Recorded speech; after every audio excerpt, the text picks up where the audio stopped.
the more that you and I take time to thank God daily, even throughout the day, the more that we can give thanks and focus on what we have in gratitude and step forward in faith. We make ourselves more open towards God to receive more of His grace and love into our souls. And then we share it with others more graciously and more readily. And so now, as we begin in earnest to look toward Christ's holy incarnation in the flesh, His holy nativity, it's time for a change, to renew a right spirit, to thank God for His church, for this mission of His church, for our brethren with whom you and I are being saved and working out our salvation.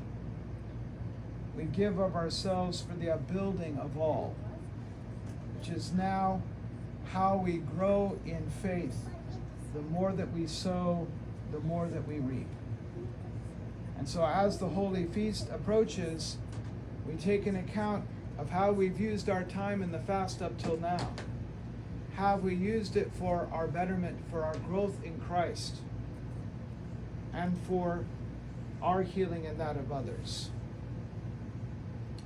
If we give thanks to God for the small victories, every time we struggle against sin and any vice, every time we return to God in remembrance, practicing what we call metanoia in the church, that is the renewal of a right heart and a right mind. Every time we confess, every day we enter into God's holy presence to pray, every offering we sacrificially but joyfully give, every time we worship together, you and I will have fewer occasions to focus on the negative, on all that is wrong with ourselves in a way that does not allow us to bring those needs before the Lord.